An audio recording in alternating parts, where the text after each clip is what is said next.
Hello, everyone, and welcome to the space station, guys. So today we are doing something very different. 1.6 patch note dropped yesterday, and today we are joined by Zeroinfinity, Hai, and Xiaoken. Hey guys, how are you guys doing?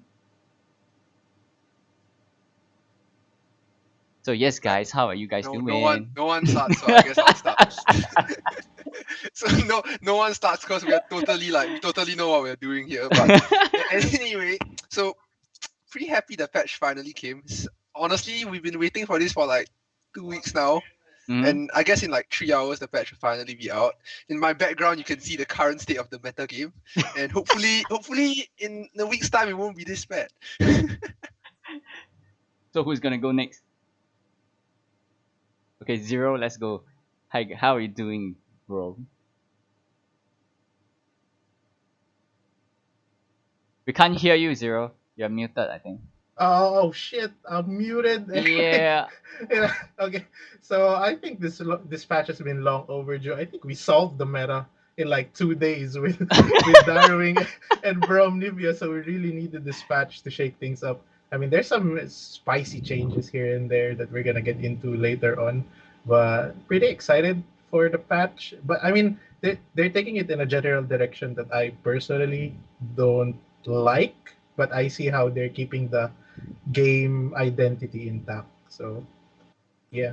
Yeah. Ken, how are you doing, bro? You're muted, man, again. Still muted. He's Okay. Oh still yeah, I'm muted. muted. I'm Okay. muted. Okay. Okay, I'm fine. I'm good. Currently, I'm still doing some draft. Because of the meta right now, it's just too monoton. Mm-hmm. And because of the new patch, I'm really looking forward to new meta because all the tier 1 deck is going to be down here. It's like Heimer, Anivia Braum, and Darius. All of them is going to be down because of the nerf. And we are gonna see new meta deck on tier 1 from the new patch. Mm-hmm.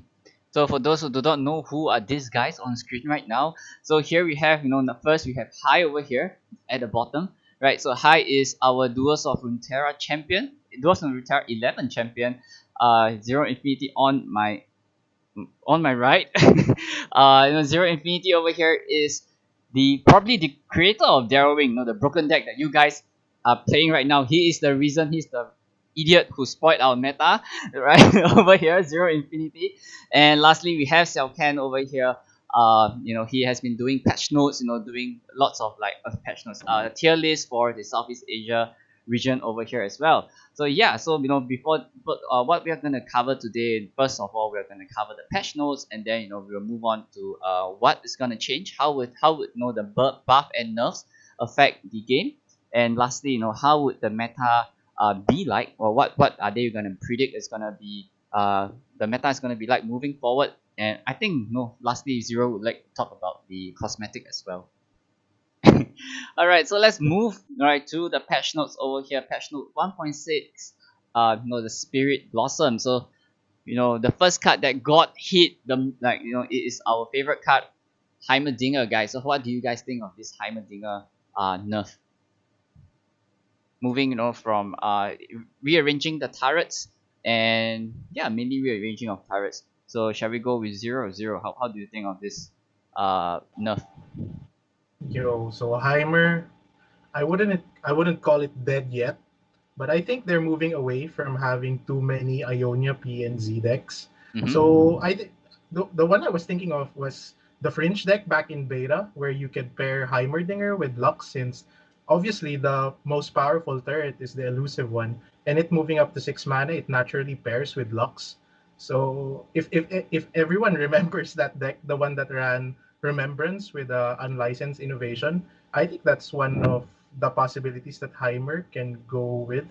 But there's another nerf down there that we'll get to see later on that I think is one of the nails in the coffin, calling Heimerdinger dead. But it's playable, but maybe not in the Ionia PNZ region combination. Right. Hi. So do you what is your thoughts regarding this particular card changes? Yeah, I think Heimers did. I'm just gonna go out there and say it. I think Heimers did. Yeah. I disagree. I think it sucks now. So it's a pretty interesting change. I think that like towards the end of the patch we were playing, I thought Heimer was actually it's kind of falling off a bit actually. Like Heimer kind of took a backseat. All the other concepts got stronger. Ezreal Karma was probably the more popular and probably strong Mhm. version of Ionia PNZ. And but I can see why they nerfed Heimer. I mean, 2 weeks ago everyone was saying nerf Heimer, nerf Heimer, and 2 weeks before that everyone was saying nerf Heimer, nerf Heimer, and a month before that everyone was saying let's nerf Heimer.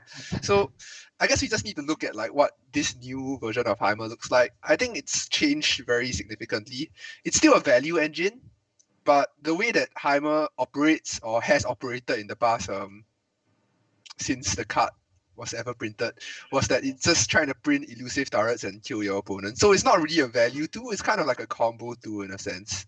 So Heimer's now just becoming a purely value tool, and it's like pushing it way later into like the late game.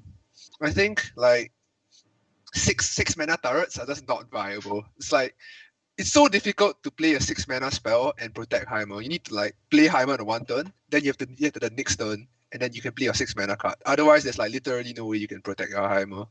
So it's like the place of the game where Heimer is meant to be has changed very significantly. Mhm. But however, with the rearranging group, Mark Three and the new Mark Three and Mark Four would make any difference? Like, will we see play because of the Mark Threes and Mark Four? Any opinion, guys? Ken? Mac 3 and Mac 4. I think for the Hammer nerf itself, it's for me. I feel like Hammer is going to be dead. I mean, it's Mm-hmm. going to be like down into tier 2 low, or yeah, I think it's going to be like tier 2 lower. It's Mm-hmm. going to be like on par with Karma looks right now. Because Hammer right now is just kind of bad because of the change of the shuffling of the turret. Mm-hmm. So right now, if you want to go for elusive things, you need to go for 6 PP mana. And the thing is, even if you use 6 PP mana, its health is still 1. So it's still easy to die. And you just use 6 PP mana and done. You're doing nothing anymore. So I feel like it's really like no tempo already, like kind of bad with the new one, Hammer, and we're gonna see much more different combination against with five. Hammer, I think, is already died though. Yep. So can we more or less conclude that Heimer is dead, guys? Yeah, completely agree with what I said that you really need to play Heimer with Mm-hmm. protection spell because a lot of the newer people that goes into Weimer that they Mm-hmm. don't know how to play the deck, they usually drop Heimer without a protection spell, and that's not how you want to play the deck. So constraining your mana to using a six cost spell to produce the elusive turret, you really miss out on a lot of protection spells, and moving it out of Ionia also you also miss out on a lot of protection spells. So yeah, I think they have really good points on Heimer really being dead. All right, so let's move on to the second card over here that got hit by the nerf. Brom. He actually got buffed recently and got nerfed back again. So he's actually moving from 1 power down to 0 power, and the flip version, moving from 2 power to 1 power. So hi, how does this would change? How does this change the game right now? So I think it's actually like a really good change. I don't think there were that many people calling for a Braum nerf, but it was definitely needed. Like Braum was just a card where it created very polarizing draw states. Mm-hmm. Which what that means is that if you draw Braum, your win rate increases by like a ridiculous amount, and if you don't draw Braum, you kind of lose. So it's kind of not very healthy for the game, in my opinion. This nerf will be felt. It definitely will be felt. But the card's probably still playable. It's probably not the worst thing in the world, but Mm-hmm. uh, it's definitely a pretty big deal. Like for many matchups, the 1 damage ping is very significant.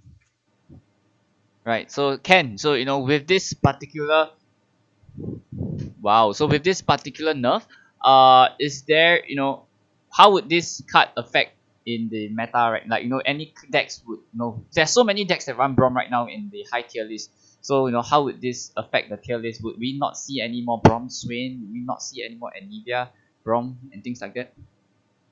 For me, I think the nerf from the Braum itself is quite big for the Braum itself. Mm-hmm. Because right now, if you go for 4 PP, 0 attack, and 5 defense, it's just going to be like a wall.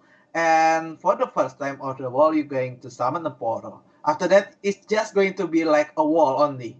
Mm-hmm. And until you're going to evolve the Braum itself. I think it is really big change for the Braum because one damage attack point is a really important point for the Braum itself. Braum going into like 0 attack damage is going to be like the old Braum itself. Mm-hmm. Only the different thing is right now it's from 3 PP into 4 PP and from no summon Poro into summon a Poro. It's not that bad, but it's not that good either. It's more into like decent right now. So yeah, I think it's going to be like around. It's not a tier one card anymore. I think you still can pair it into like Swain. Swain is still available, but I think it's not that good anymore. You can still get better heroes to pair with Swain. For the Anivia is going to be really hard for them because this like Braum itself for the Anivia version of the deck is like a tempo changer for the turn 4. You need to clear a card. You need clear field with the Braum, and the Braum itself is like, oh, I need to kill Braum before something else like Braum evolve itself. It's something like Fi. Fi itself is like one card boss. You need to kill Fi before she get like 10 attack before she got evolved. It's something like that. Braum is like a boss monster and you need to kill it before it can evolve. And right now, because of the 0 attack point, it's not going to be boss monster anymore. You can just you just cannot attack Braum itself. You can just go for something else before with the one attack is going to be like, oh my god, it's one attack. He's going to like chip damage my heroes. Even it's like only chip 1 damage. The thing is, his HP is like 5 point and it's a regeneration. You cannot like chip his health and next turn you just going to easy win. Because of the regeneration things, it's going to be like super hard to kill Braum. So with the change of the attack point, it's going to be like pretty hard for him. Mm-hmm. And Zero, do you have any opinion regarding this particular note? Yo, man. Previously, with one power, this thing was broken. As it's super broken. Just think of it as like having repeatable vile feast, but it doesn't only block a couple of damage, it blocks 5 damage, well, 4 or 5 damage every turn, like maximum, and then it keeps killing your units while leveling up. Mm-hmm. And on top of that, you immediately summon a Poro on the first damage instance. It was just too good. So I mean, I actually fell in love with this card towards the end of the meta, but as the more I played Brom, the more broken it felt for me.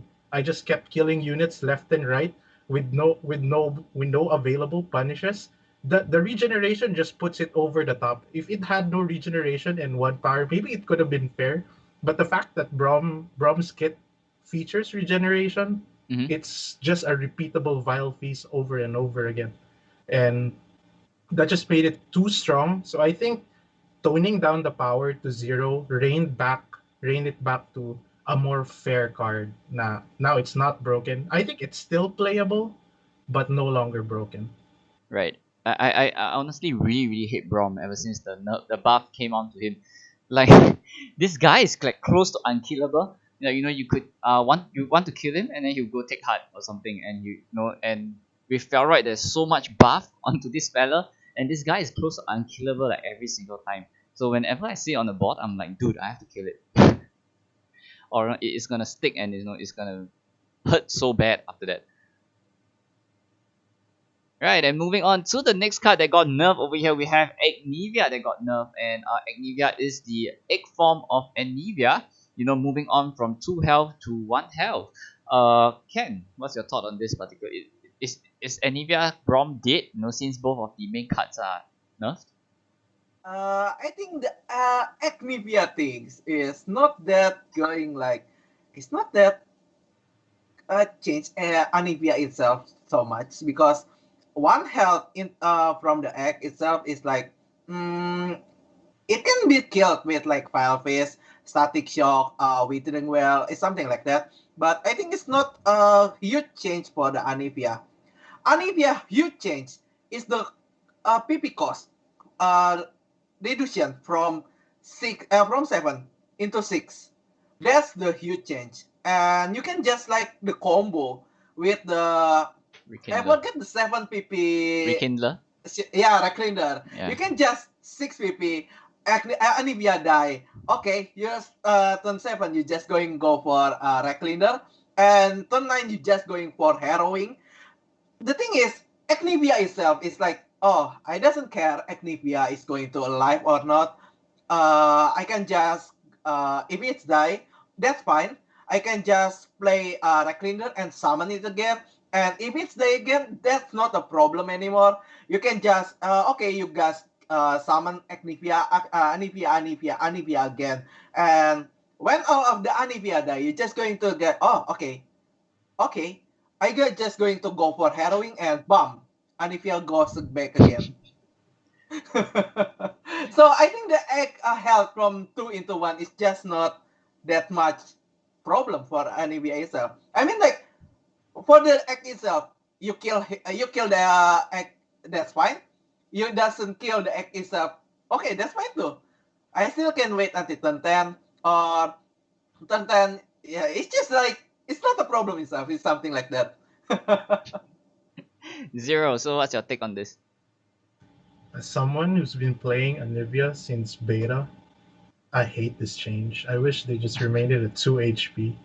I wish they just upped the mana cost or something if they were going to nerf it, because 1 HP in this game has proven to kill a lot of good cards. Like case in point is something like Black Market Merchant. So it used to be playable in a lot of decks, but when it went down to 1 HP, it was just too fragile because every removal in the game is now able to clear it.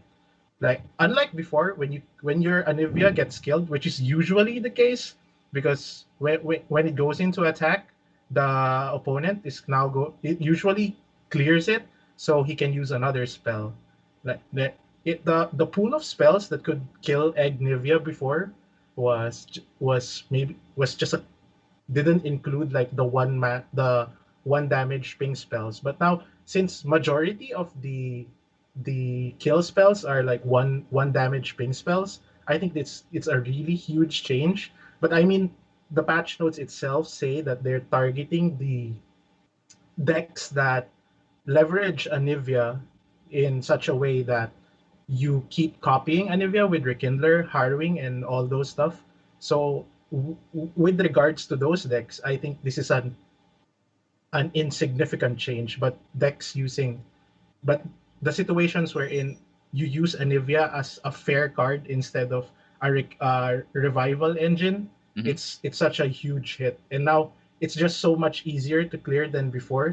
Because now you can clear the Anivia and you have more options to deal with the egg than previously when it was at 2 HP. So I'm gonna say it's a big change, and it really affects how you can play Anivia now. Like there you won't be able to play Anivia in more fairer shells like War Mother, for example, or like a straight up control deck with Anivia. Those chances of Anivia appearing in those types of decks have been completely obliterated by putting it at 1 HP. Hi, what's your opinion? Is Anivia dead? Mute. You're muted. Man, we need to stop doing this thing. Yeah, but Anivia as a deck was like kind of caused by the really aggressive meta that we had. So if you're gonna nerf all the aggressive decks, Anivia's gonna not be that great anyways.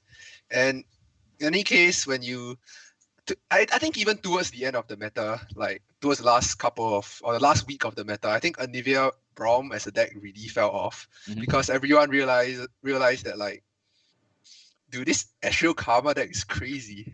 And then suddenly nobody wants to actually play like nobody actually wants to play this like Braum Anivia deck anymore because it just gets like farmed. I just don't think that like with hits to both champions, I just don't think that it's probably gonna be a very strong concept in the future. But I could be wrong, and I think that like the decks weren't even running Harrowing, so maybe Harrowing could push it over the line. But I really don't think this will be a deck in the next meta. And I do think that 1 HP is a big deal though. Like it's such a big deal because while yes, at turn 10 you technically still win the game because you just play a lot of Anivias and you revive a lot of Anivias. But at the same time, you're stalling this by like 1 to 2 turns to the point where like you can stall 1 or 2 more turns before you get overwhelmed by Anivias, which is a fairly decently big deal. And I do still disagree. I disagree with something that Zero said. He said that Black Market Merchant's a bad card now. I disagree that Black Market Merchant's a bad card at all. I think that like the 1 HP on it really didn't matter all that much. It's just that in the current meta game, you can't really play Yoink decks in the way we were seeing Yoink decks being played because you just get run over by Darrowing. Yeah. Yeah, I agree with that. It's like for the black market merchant is like the 2-1. 1 HP is like nothing. The thing is you just want to go for the Yoink deck. It's just like the black market merchant is like you just summon it, get card and done. It is die, that's fine. If it's not die, that's fine. Yeah, I think the one that got hit the most is Legion Rearguard, right? Moving on from 2 health to 1 health. Yeah, but that's this is different from Legion Rearguard. You don't care about the body. I mean, okay, for Black Market Merchant, you don't care about the body. For Ignivia, it matters. Ignivia definitely matters. Killing the egg matters. But killing Black Market Merchant itself usually doesn't matter because you've already drawn a card or you're still going to get your burst speed pilfered goods off anyways. Killing it at 1 HP really doesn't make that big of a difference. Okay, moving on to the next card that got nerfed over here. We have Relentless Pursuit moving from fast speed to slow speed. So hi, you know you played some scouts here and there. So how does this actually affect Demacia as a whole? Okay, so I like this change from a design point of view. I think that this spell should always have been slow, and it being fast was actually really, really weird. Like, it created some really weird game states where you couldn't cast spells into Demacia because then they would actually just rally off of that and get to attack off of your spell, which really wasn't very healthy. But at the same time, the card should still function in pretty much exactly the same way. It will still definitely be run. It's a win rate nerf. It's not a deck building nerf. You're still gonna put Relentless Pursuit in all the decks you were gonna put Relentless Pursuit into, and maybe now every like 1 in 20 games or something you feel a difference or like I mean I think you'll feel a difference, but like you lose a game off of it maybe like 1 in 20 games now. So it's just a win rate difference. Well, but I believe lots of players actually use this card in a way to snatch that priority.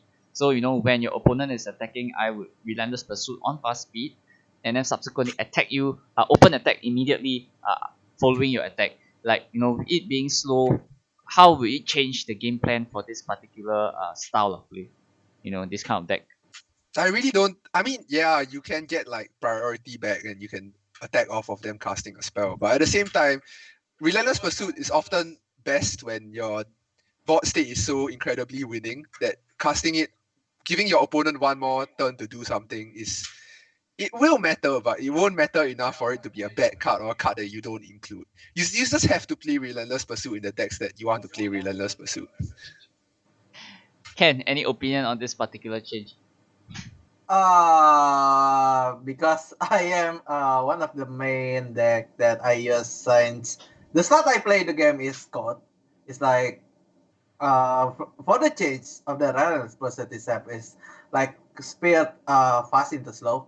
Mm-hmm. I think it's quite hard a bit for like Lucian deck or MF Queen deck or something like that using Relentless Pursuit. I feel like the thing is on versus against control or something that using like spell based deck that controlling like destroying your creature or something like that, it's not going to be very much huge change for them. I mean like the gameplay is still the same for against a mid range or aggro deck. This change is quite hard a bit for Scott deck or something that play Relentless Pursuit because it's like when they summon or attack something, you can just go for Relentless Pursuit, and before they can do something, I mean like they just attack, you just going to change Relentless Pursuit, and it's your turn, you just can attack again. It's not it's different. Like when opponent attack, it's your turn, you play Relentless Pursuit, it's opponent turn again. So it's going to be like one turn difference for the fast and slow. I think it's going to be like pretty yeah, it's okay. Yeah, it's not bro it's not like super broken or super nerf something like that. It's just like it's kind of different. The change is quite impactful. I mean, it's not like it's going to be bad. Nah. It's like it's still okay, but the gameplay is going to be different. You're just going to be like thinking ahead is going to be different than the fast relentless pursuit. Yeah, it's something like that. Mm-hmm. I actually So, disagree that you'll make a difference into aggro decks in particular because they should be full developing into you anyways. Like they should be full developing into you before attacking most of the time. So it doesn't really Yeah, matter yeah, whether yeah, they do yeah. that or not. So it Agree, yeah. really doesn't matter that much. And against mid range decks, this card just sucked to begin with. It really just sucked. So yeah. so, so Zero, any opinion on this? You know, losing one turn to your opponent. Uh, how do you feel? Yeah, I think it's the same with the Brom nerf in a sense that it's still playable. I mean, you're gonna feel the difference of it being slow. The big thing is what Hai mentioned a while ago is actually the biggest thing about this is you previously you couldn't play a spell into a Demacia deck because they just steal the attack turn if you did with Relentless Pursuit, but now they don't get to do that. And I think one of the other implications of it being slow is your opponent gets to develop one more creature after you cast Relentless Pursuit, with which previously they weren't able to do if you cast it on the same on the Attack base. on your attack, Yeah. yeah, on your attack phase. And now you don't get to do that, so they get to develop one additional creature. And that might matter in a couple of matches, but that's not gonna make this card unplayable. Of course, you also have to discuss that this is a the signature spell for Lucian. Yep. So kind of a hit on Lucian as well, for sure. But like I said, it's still playable. It's still playable. So moving on to the next card, we have Arena Bookie. So guys, this I'm opening out to all three of you. I personally think that this change is not that big. So what do you three of you think of this particular card? Arena Bookie. I mean, Yeah. the first thing is I think it has some synergistic implications with anything that generates a card, particularly, for example, Draven, which generates a zero mana axe that you can use for actual card advantage. But in like more fair decks, I don't think it can be run as Mm-hmm. a as a card because it doesn't give you actual card advantage, and you might be missing out on you can somehow control what it discards, but apart from that, it's not actual card advantage. It might even mess up your hand, but it opens up some possibilities of decks that can generate cards that are low cost, like for example the Ionia one. What's that called? Sonic Strike Mm-hmm. or the return card. It creates a 1 mana spell, and maybe you can cycle that with Arena Bookie. Oh wait, no, you can't. It's round start. I Yeah, mean, it's round I think start. I thought it was round end. So I guess the only implication is with Draven and maybe mushrooms from Shamwalk. the Chomp Wump and whatever the other card is called that's not played. But apart from that, I don't think it has any. It doesn't cleanly slot into any current meta decks, but it might spawn some new decks that can utilize its trigger. Hi, any opinion? Yeah, I just agree with the fact that this deck doesn't really have a good home, and it's just gonna be really tough to find a place where this card can actually see competitive play. I think that its effect is a little bit too niche. It's a bit hard to make it work for you rather than against you or in a consistent manner. So I think most of the time you don't really want to have this card in your deck even. I think it's gonna see some experimentation, but I think most likely it's probably still not gonna see play. Mm-hmm. Ken, will this work in Expedition? You have been playing Expedition recently, right? Yeah.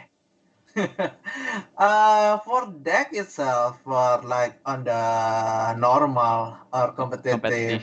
so something like that, I think it's going to be not that great on the arena bookie, because the thing is, the effect the arena bookie is round start. This card, one of the lowest card on your hand, and draw one. The thing is, the lowest card of your hand sometimes it's going to be like a key card or something, like a card that's going to you use on that turn or next turn or something like that. So I feel like it doesn't matter the change thing. I mean, it's a bad card. It's different on the expedition itself. Sometimes on expeditions, you just want a high cost card. You don't want to get like a low cost card. You just want a high cost card. So you can get a better tempo than your opponent. Opponent card is like on the drive on the expedition itself. It's like hand itself is like you need a strong solo card, not a strong synergy card Mm-hmm. for the expedition itself. So Arena Bookie is quite okay for the expedition, but for competition, I think it's no. It's a bad card. This bad card. So let's move Yeah. on to our superstar right now in the meta over here. We have Bassless Rider, dropping down from power to 5, from 5 to 4. So Zeroinfinity, you actually created the Darrowing deck. You are the reason that this is nerfed. Shall we say that? What do you think of your baby being nerfed over here? Okay, so the first thing is like the inspiration for that deck was I was actually watching Progress Day, and Mm-hmm. then I heard Mogoy and Ed Swim talk about this card, and they said, "Oh, this is not gonna affect the meta at all." And I'm like, "What? What the fuck are you saying, bro?" Like, I'm, I'm gonna make a deck with this card, and I'll show you because I thought it was a really really good buff. But at that time, I mean, plus one on stats. I mean, plus 1 on the toughness was just insane. I think that it just gets out of a lot of the removal range. So I thought it would be nice to create a shell for it. But of course, I see the previously that it was the worst allegiance card, but now it's one of the best. And I think putting down its power from 5 to 4 is a worthy nerf just because of how good it was in this meta. And it's like a lot of the nerfs on here, it's not gonna be it's not gonna really hurt the card in terms of playability, but it hurts the card's brokenness. Yeah, because I think 6-4 was just broken. Like that's the one extra damage and the one extra trading power is just too insane. But right now, it's a more fair card that I think is still playable in the Noxus Allegiance decks. Mm-hmm. So, hi, would this card kill Darrowing right now? Just on this card itself. It's really tough to say based on just the card. I think Mm-hmm. we have to look at a lot of other things as well. I mean, spoiler alert, there are more changes down the road on like other Noxus cards, and I think this nerf was definitely warranted. Like 6-4 was crazy. You playing Darius on turn 4. What? You actually just playing Darius on turn 4. And yeah, 3 HP, when they buffed it from 3 HP to 4 HP, the removal ranges definitely changed a lot. Like 4 HP is just so hard to deal with in this game. Mhm. There's like almost no way to deal 4 damage. But once again, if your deck is an aggressive Noxus deck that is unit based and not burn based, you're gonna be playing this card. It's still the same idea, works the same way, and it just does one less damage to Nexus, and that's basically it. Like the only worthwhile change in terms of the way it trades into other units would probably be like Radiant Guardian. That's like the one card that 6 attack versus 5 attack matters, and I think that's super niche.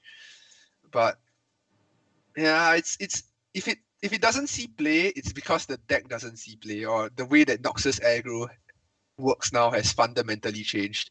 But if you're gonna be going for like an allegiance style of Noxus aggro, you're still gonna be playing this card.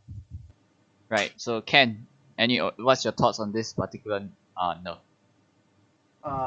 For me, I think the nerf itself is not that much nerf. It's like the power itself from 5 into 4 after you get the elegance effect is still like 5 power overwhelm. I feel like it's the same. I mean, like, it's only 1 damage less to the enemy Noxus. For me, I feel like for the better nerf is like it's better to go the health from 3 into 2. It's going to be like matter a lot for the Bassless Rider because of the elegance effect itself.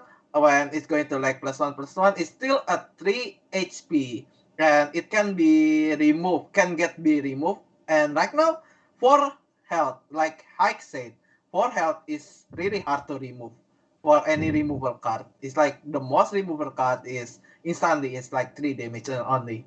So it still can like survive removal for only 1 removal, something like that. So overall, we could say that this particular nerf is fair for the game right now. Is it? Does everybody agree with this particular statement? Yes, right. All right. So let's move on to the next card. This is the one that got hit the most, right? So Crimson Disciple being hit from the nerf from dealing 2 damage when she survives. Instead, is gonna deal 1 damage when she survives damage. So Ken, what do you think of this? This nerf is like Pepega. I mean, like, the thing is, the Crimson Disciple itself, I know it's like a super toxic card. It's really good with the burn deck itself. It's like Timo burn deck, Chambliss burn deck, Darius deck, Vladimir deck. So many of like that use Crimson Disciple as a staple card. It is a really, really good card. The nerf itself from 2 damage into 1 damage, it is still available. I mean, like, if you doesn't want to make the Crimson Disciple doesn't available anymore, you wanna go change the health from 3 into 2.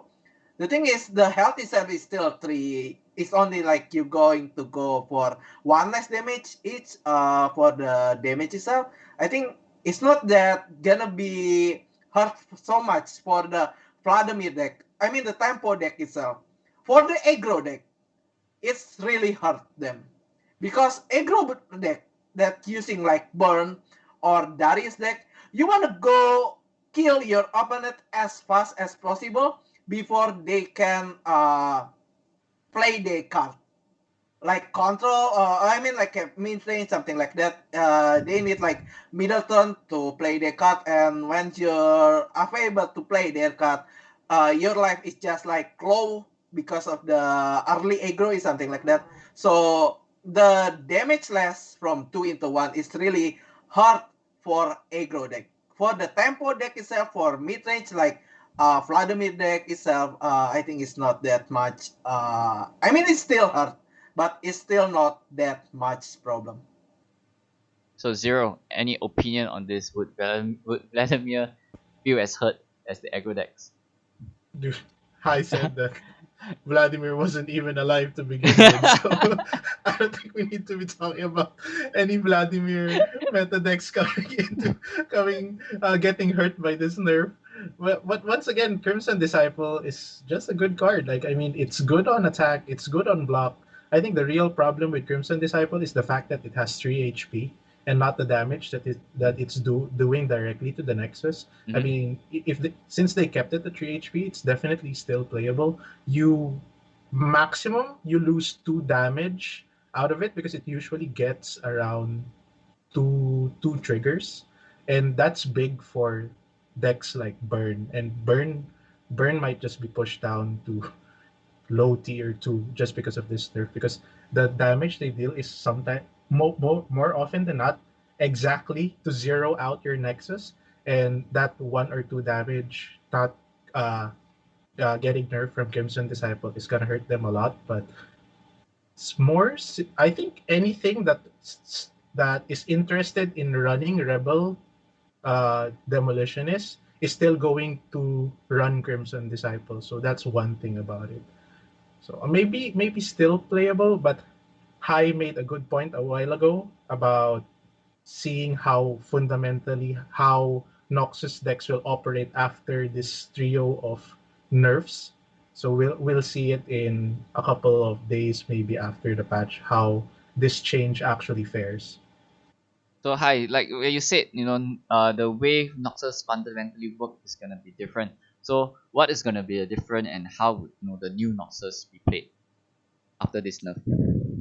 I think it's really hard to tell how Noxus is gonna look. I think Noxus aggro is gonna look really bad, like pretty bad after this patch. So what's probably gonna happen is that we're probably gonna end up in a meta game where the way aggro looks is gonna be really different from the way aggro looks now, Mm-hmm. and aggro is gonna be far less oppressive in a way, but it's still gonna be present because eventually people will be greedy enough that suddenly a fast deck would actually beat them. Like eventually you get to a point where your mid-range decks are so incredibly greedy, they're all basically control decks. And at that point your aggro decks can actually come back into the meta. But your aggro decks aren't gonna be what drives the meta, it's gonna be everything else. It's just gonna be a check on the meta game, if anything. I think this change is really big. Like really, really, really big.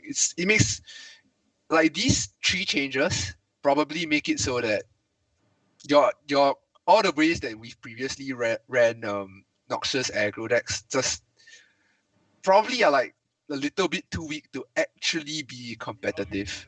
Mm-hmm. They're all with all these changes, the way Noxus aggro look is gonna change. We're gonna go back to something different. Maybe we'll go back to some sort of like Jinx thing. It's probably not gonna be Jinx either. Jinx kind of sucks, in my opinion at least. But it could be something.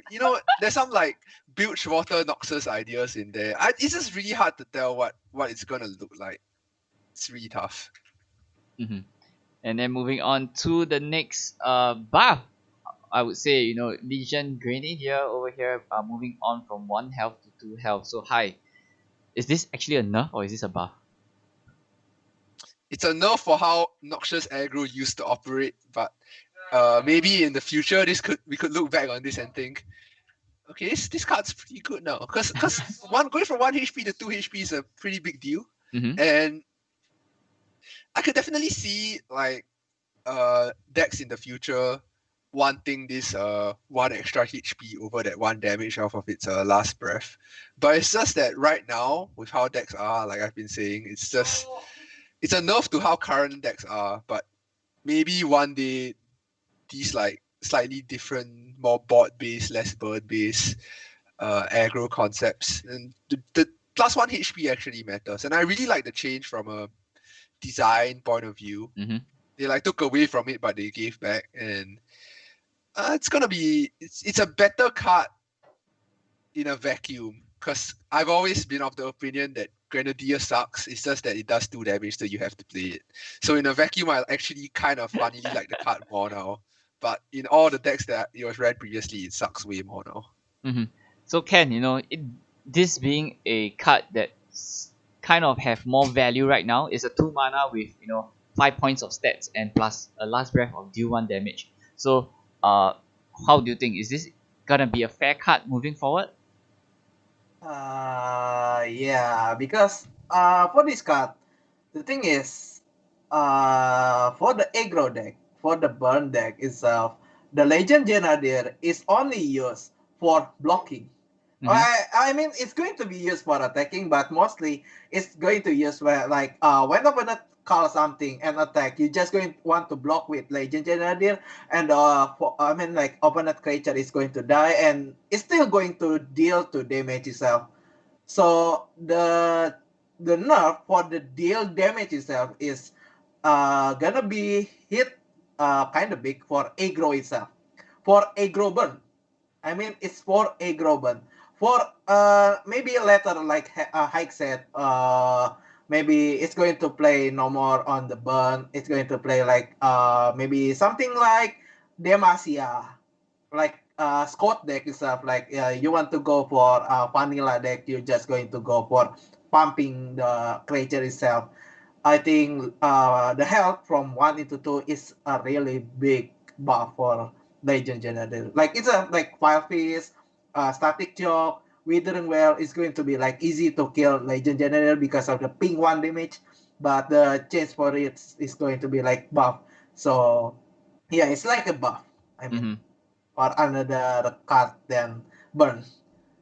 All right. So, Zero, so this question is gonna be directed to you, right? So, this card, they say that it's usually used as a blocker. It answers to Elise, it answers to House Spiders because of the 3 attack.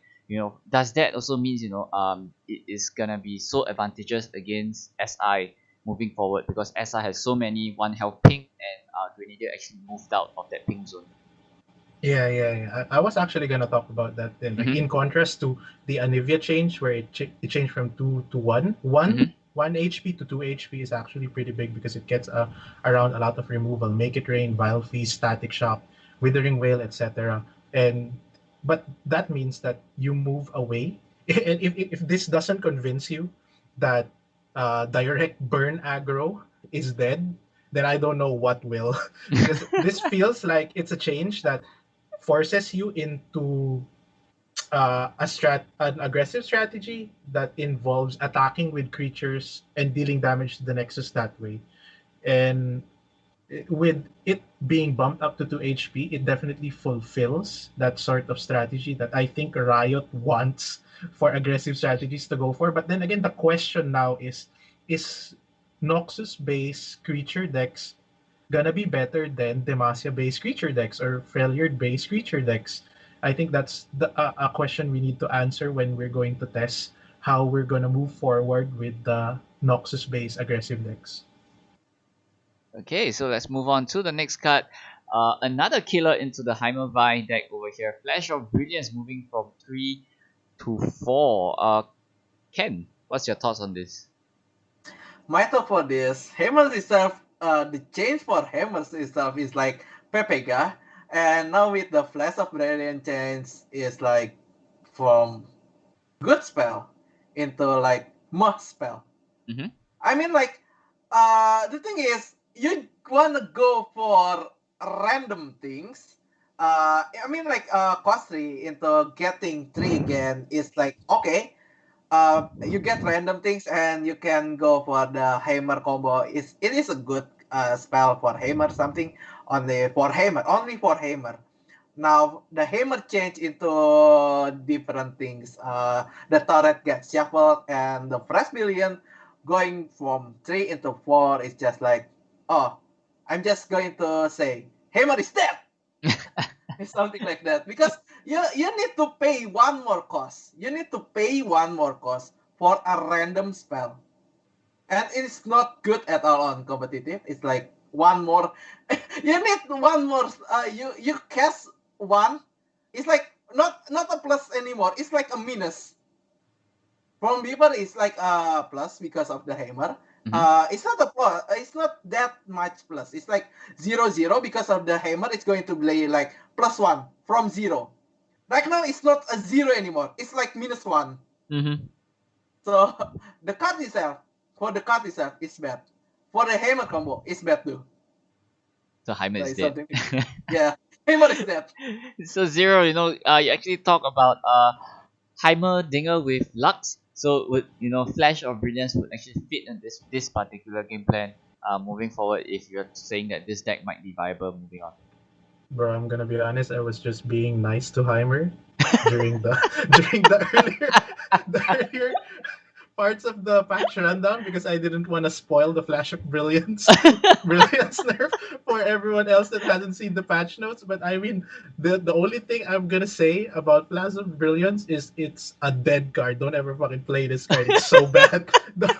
No, if you're gonna put this in your deck, rethink the deck that you're making. It's not gonna work. It's so bad. And I'm gonna end with that dead card. So hi, how dead is this card in your opinion? Oh man, like when you see the Heimer changes, you're like, oh, Heimer's dead. Then now when I see the Flash changes, we're like, but it's already dead. Why are you still hitting it? What's wrong with you?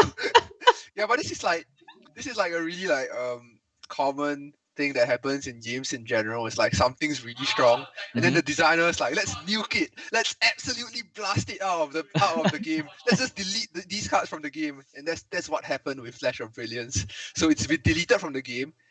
Don't play this card, guys. Come on, like it's just so bad. It's the only time that Flash of Brilliance was used as a card was with Heimer, and like Heimer's dead, so Flash is even more dead. It's like died and then died again somehow. It's so bad. Just died twice. Yeah. Okay, so moving forward to the next card, Riot is actually looking into a discard one and draw one kind of playstyle with PNZ moving forward. So here we have some Dredger moving from 2 cost to 3 cost, but however the text got changed, discard one and then draw one after. Hi, how do you think this might change the whole discard package? So I think that the card is definitely gonna see some experimentation. I mean, we can talk about both some Dredgers and Zonite Urchin together. Okay, right? let's talk them together. So Yeah. let's talk about them together. So I think of these two cards, Zonite Urchin is definitely gonna be the more competitive card. Like Zonite Urchin is for sure gonna be more competitive. The question is whether some Dredgers is gonna get into that deck as well. I highly doubt that you're gonna get a deck with 3 Urchin and 3 Dredgers into like that same deck. I think maybe you get like 3 Urchin and maybe 1 or 2 Dredgers at most. I mean, it's a very interesting change design-wise. These cards went from completely not playable to I can actually think about this. But at the same time, the decks that these cards fit in are not so easily solved where they're easy to put into a deck. It's really tough, and I think all three of us kind of fundamentally disagree on what ratios you would require for discard enablers versus discard cards. And it's something that's going to be really tough to optimize and refine going forward. But you'll definitely see some experimentation, and I think they're well positioned to at least see. They're at least going to see play for the next 1 or 2 weeks, and then at that point we'll have a better idea of whether this new concept is good, whether this new concept is bad, and then we'll just move from there. It's probably going to at least be all right. So Ken, I believe you are very very familiar with Magic the Gathering, and this is kind of like cycling of our hand and things like that. So this particular function moving into Legends of Runeterra, how would it affect the card, the class, and the gameplay as well? Okay, the thing is, because I'm a former player from Magic the Gathering Arena, I mean, like, I'm on the competitive side. The thing is, the Riot changer, like, the thing is, Riot changer itself is a MTGA player too. It is Zubin, if I remember. Zubin, yeah. It is a Riot stuff. It is like hired from the MTGA pro player. Nubinzu, yeah. Nubinzu is a MTGA pro player. And I I really like the Nubinzu idea for inserting the cycling card to Legends of Runeterra. My personal opinion from the MTJ side, right? Cycling is a really, really good card. Why? Because in MTGA, you need a goal. You need a goal how to play the deck and how the goal for the deck to win. You need a goal itself for the main condition of the deck. It's like for the blue deck, you need to control your opponent and winning with the deck out is something like that. For the Runterra itself, Runterra use goal too, and cycling is going to be like helping your card to get like a good card from bad hand into good hand. It's going to be very very big difference.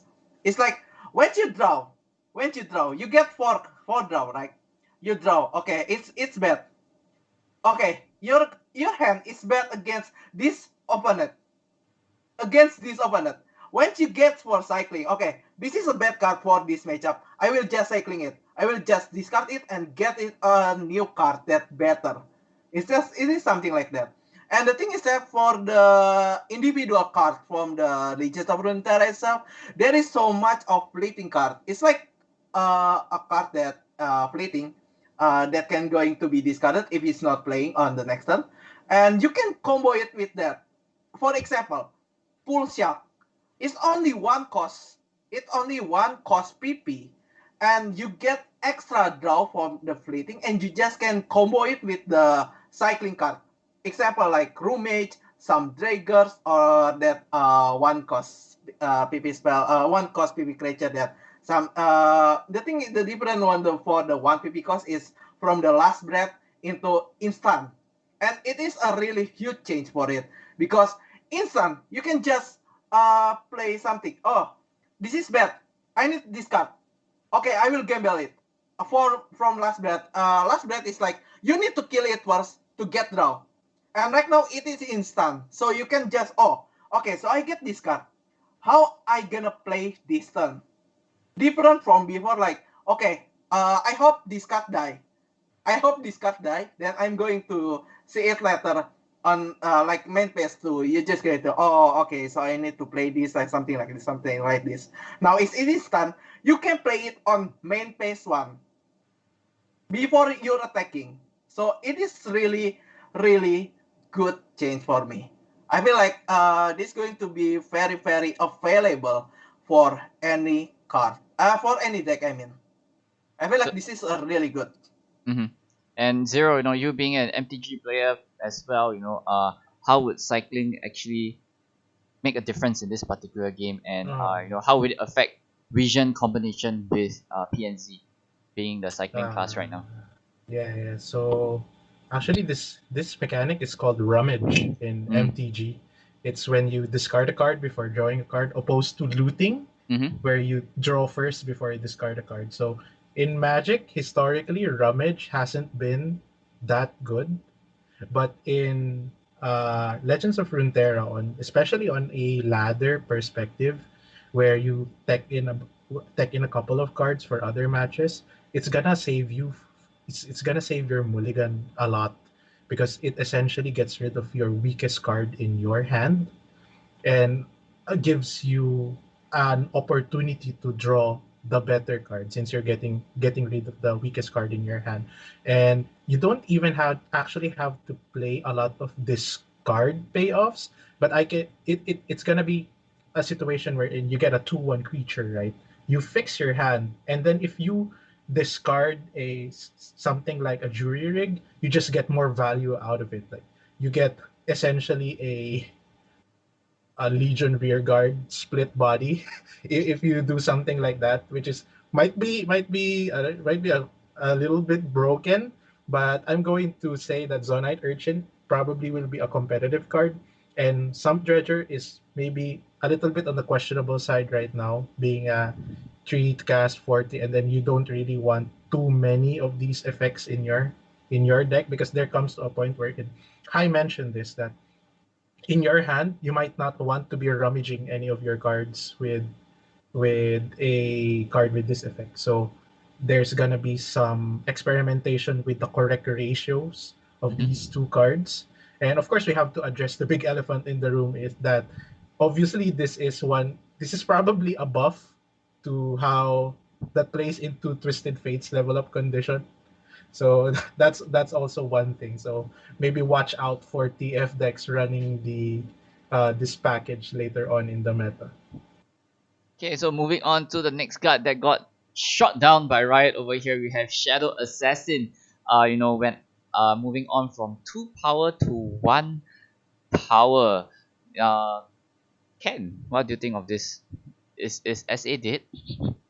SA nerf is like, I'm kinda well.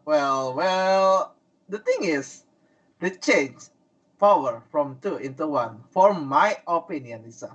For my opinion, for a control deck like Karma, if I use this for Karma as real example, or a control deck that's going to play on net game and not focusing on the damage from the creature itself, it is not not that much hard because my goal if I going to play as Karma is like using Ezreal to ping, right? To shooting like bam bam bam bam bam with the burst spell.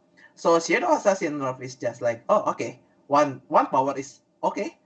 I'm fine with it. But it's different for elusive. Elusive aggro using Z sample, something like Z Braum, Z full elusive, something like that. It is a really huge nerf for them because aggro is a aggro. The thing is for aggro deck, you need like power to end your opponent nexus as fast as possible. And the power nerf from the 2 into 1 is going to nerf elusive quite a bit. It is a really good card. Shadow Assassin is a really staple card. It is going to be used in every Ionia deck. Because the thing is, 3 PP, 2 elusive, and draw 1. So it's like plus 1 card. It's not a plus 0 card, it's a plus 1 card, and it's really good. So the nerf itself for is depend on the deck you play. Mm-hmm. So Zero, what do you think of this particular? It's definitely gonna hit King Cole elusive hard, but is it even worth putting this creature just to draw a card? Yeah, I'm gonna. It, it's aggro. It's gonna feel it more than control. The Mm-hmm. change from 2 power to 1 power, but there's also a consideration for control. Maybe considering not running this card because 1 power just doesn't trade into a lot of creatures. So I mean, previously it's actually in such a weird spot that it might be too good since every Ionia deck will opt to run a Shadow Assassin because it replaces itself.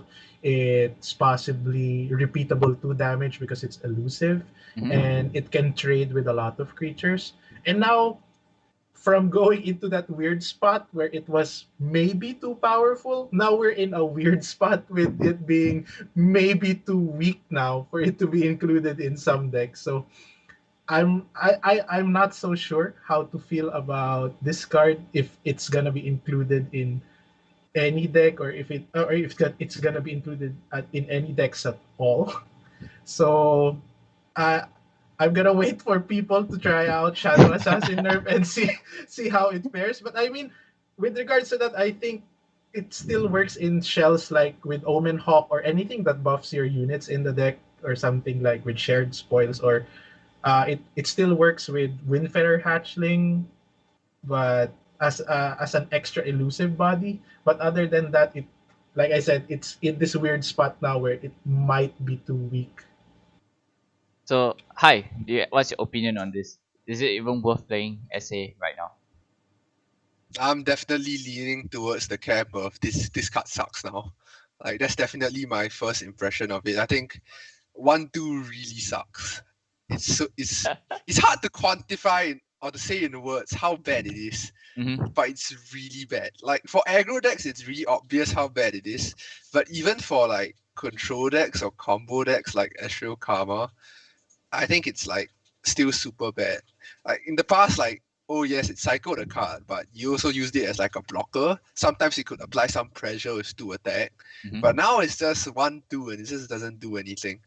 This is like probably the one change, one of now probably the one change in this patch that I don't agree with the direction they took it in. Uh, I think they could have maybe considered making it a 2-1 instead of a 1/2. I think a 2-1 would have been far more playable. I think 1/2 is just completely. I just don't even feel like adding this card to my deck anymore. It's just that bad. Like it really doesn't like like if you think back, if you played Hearthstone before, like if you think really old Hearthstone where Novice Engineer was a 2 mana 1/2. Mm-hmm. Yeah, this is now like when they nerfed it to a 2 mana 1/1. This is that change right now. It's just gonna go from being like an auto include in every deck to becoming like completely unplayable maybe. So, Yeah. in your opinion, SA is most likely to get the chop instead of cutting down in numbers or in very specific kind of decks. I think it's not good enough in most of everything because you're playing it's almost like saying 3 mana to like cycle a card. Like 1/2 doesn't put any pressure, doesn't provide a good blocker, and it's not worth drawing a card just to play a 3 mana 1/2. Alright, so now moving on to the next Ionia card over here. Steel Tempest moving on from 3 mana getting the buff to 2 mana. So Infinity, how would this actually help the meta? I believe, would Easy K, decks like Easy K be running this? In relation to maybe one of the nerfs down here, it's gonna be, I don't know, possibly an option to use just because of the spoiler alert Will of Ionia nerf. Mm-hmm. But more often, it's more of a Yasuo buff. Honestly, I mean, Yasuo. I think if you've been following Twitter a lot, it's getting like some traction on ladder and on in tournament scene as well. So that might be the bigger change for Steel Tempest going to 2.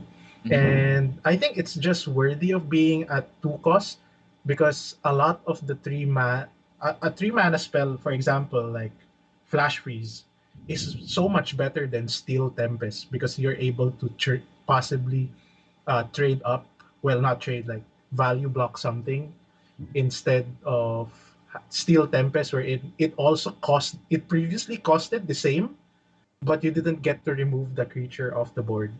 So 2 mana Steel Tempest is definitely a welcome change and might push Yasuo into more playable tiers than he's previously been in. So hi, would Yasuo be stepping up, or this can be utilized in any other form of way, not just in a Yasuo kind of deck? I think it's now it's worth thinking about putting this in your deck. It's I think I saw on Swim's review of the patch yesterday. He was saying Steel Tempest is like a health Concussive pump. potion. Yeah. No, it's like a health potion. It just gives you HP. Mm-hmm. And a lot of the time I find it difficult to think of scenarios where I would rather play Steel Tempest even at 2 mana over a third concussive farm. And the card isn't very good. Like stunning an enemy isn't very good. It only serves to give you more HP. So maybe in an Ezreal deck, maybe. And I guess in a Yasuo deck it's like the most obvious home for it. But even then, do you have space to fit more than one copy of this card into your deck? You Mm-hmm. can like run like 3 concussive palms. I would gladly put 3 concussive palms into my deck before this. And I just saw Cephalopod in chat. He said that Yasuo actually got worse because of Shadow Assassin. And I agree with that. Shadow Assassin is a big change. It's a really big change. So I'm not too sure how high tier Yasuo is gonna be. It's gonna see experimentation, but Steel Tempest as a card, it's still not gonna be high tier in my opinion. Maybe a 1 or 2 off at most. Maybe a 1 off at most actually. All right, Ken. So also, with this particular buff on this card, the keyword over here is an attacking enemy, right? So because of this keyword, does it even make a difference to this particular buff? Like, does this buff even make a difference? The buff itself is from cost 3 into cost 2. It's a really huge buff for stun type archetype. Mm-hmm. Because the way you're managing mana on stun archetype, for example, Yasuo type, is really high because so many of stun cost card is a high PP cost. With using like Steel Tempest into 2, you can just think it like Stream said on the page note, on the page before, like he said on the YouTube, like this going to be like a health potion. You're just going to get health plus health using this. It is true because of the cost too. It's like really huge buff for Yasuo.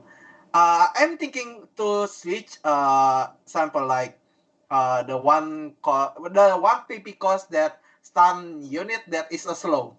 I kind of forget what cut is that. Stun PP there. Yeah, the one from Noxus. Oh, Ravenous. No, Ravenous. no, no. One PP cost that stun a unit slow. It's a Gao. Gao. Yeah, Gaia. Oh, Gao. Gao. Yeah. Gao. Yeah, Gao. Yeah, that one. That slow one. I'm thinking to change it into Steel Tempest because it's more versatile. You can it as a fast spell. So when someone attack, instead you using for so you can just use it for defense, or you can just use it for something else. It is. I feel like it's really good. All It's a right. really good buff. Mm-hmm. But guys, do not get too happy about Yasuo being too good right now because moving on, I think let's just skip River Shaper, guys, shall we? This is probably not that great. So Wheel of Ionia over here, moving on from 4 cost to 5 cost. You know, this is probably the MVP of this particular patch note. So hi, I believe you got a lot to say regarding this particular nerf. Oh, this nerf is long overdue, man. It has been the scourge of the competitive meta game. Every single meta that we've been in basically gets dictated by this card. The fact that this card exists is why meta games are the way meta games are. But at the same time, it's not a dead card by any means. It's still gonna be at least a 2-off in most of your control-ish based Ionia decks. Mm-hmm. It's almost never gonna be like a 0-off. It's always gonna be present. It's just slightly more fair with how things should be, how removal is costed in this game. So Ionia actually takes a huge hit as a region.